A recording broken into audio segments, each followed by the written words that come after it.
आज इस दिवस में ऐसा क्या है जो हम सभी लोग, यहाँ तक कि भारत देश का प्रत्येक व्यक्ति अपना महत्वपूर्ण समय निकालकर शिक्षक दिवस मना रहा है।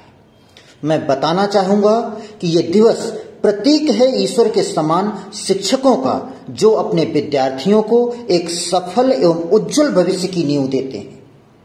ये दिवस प्रतीक है महर्षि वाल्मीकि से लेकर चंद्रगुप्त मौर्य जैसे साधारण युवक को अखंड भारत का सम्राट बनाने वाले आचार्य चाणक्य का। ये दिवस प्रतीक है नरेंद्र नाथ जैसे साधारण बालक को स्वामी विवेकानंद बनाने वाले रामकृष्ण परमहंस से लेकर शिक्षा जगत को नई ऊंचाइयों पर ले जाने वाले डॉक्टर सर्वपल्ली राधाकृष्णन का। दोनों हाथों को जोड़कर दिल से मैं उस महान शिक्षक डॉक्टर सर्वपल्ली राधाकृष्णन को नमन करता हूं, जिन्होंने अपना जन्मदिन ना मनाकर शिक्षकों के सम्मान में शिक्षक दिवस मनाया। आज के दिन भारत देश का प्रत्येक शिक्षक गर्व महसूस करता है और उसे सम्मानित भी किया जाता है।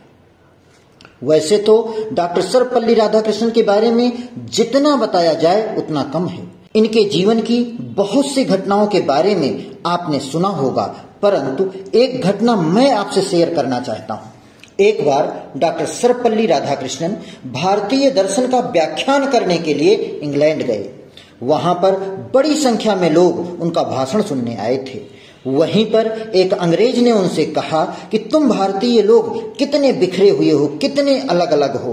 ना ही तुम्हारा कोई एक धर्म है, ना कोई एक जाति है, ना कोई एक मजहब है। कोई हिंदू है तो कोई मुसलमान है, कोई सिख है तो कोई ईसाई है, कोई धोती पहनता है तो कोई लुंगी पहनता है, कोई गोरा है तो कोई काला है। कितने अलग अलग हो। हम अंग्रेजों को देखो, हम सब एक जैसे हैं, एक सा रंग, एक सा पहनावा। इस पर राधाकृष्णन जी ने उस अंग्रेज को एक लाइन में जो जवाब दिया, वो आपको कितना पसंद आया ये आपकी तालियों की गड़गड़ाहट से पता चल जाना चाहिए। डॉक्टर राधाकृष्णन जी ने उसको बुलाया और कहा, बेटा, घोड़े अलग अलग रंग के ही होते हैं, पर सारे गधे एक जैसे।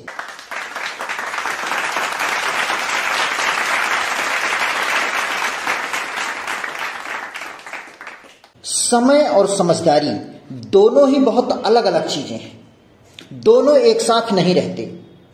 जब समय रहता है तो समझदारी नहीं रहती, और जब समझदारी आती है तो समय निकल चुका होता है। शिक्षक बस यही काम करता है कि समय रहते समझदारी को विकसित कर देता है और आपके अंदर वो हुनर पैदा करता है कि आप जो सोचते हैं उसे करके दिखा सकें, क्योंकि दुनिया सुनना नहीं बल्कि देखना पसंद करती है। आचार्य चाणक्य ने कहा है कि किसी भी राष्ट्र का अस्त और उदय वहां के शिक्षक पर निर्भर करता है। मैं इसमें कुछ चीजें जोड़ना चाहता हूं। किसी समाज का अस्त और उदय, किसी व्यवसाय का अस्त और उदय, किसी संस्थान का अस्त और उदय, यहां तक कि किसी अबोध बालक के भविष्य का अस्त और उदय शिक्षक के ही हाथ में होता है। इसीलिए शिक्षक का इतना सम्मान होता है। भगवान को भी भगवान बनने के लिए गुरु का ही ज्ञान काम आया था। भगवान को भी भगवान बनने के लिए गुरु का ही ज्ञान काम आया था। माँ ने तो उंगली थामा और कहा चलो, पर चलना किधर है गुरु ने ही बताया था।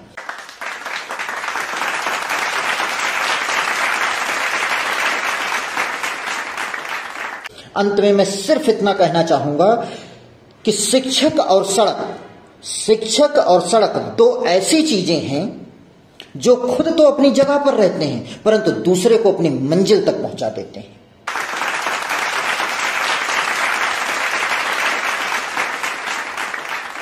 बल्कि सच तो यह है कि हम शिक्षकों की सफलता का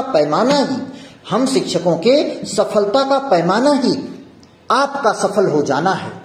बस इतनी मेहनत कर लो कि आप सफल हो जाओ, हम सब सफल हो जाएंगे। Thank you so much.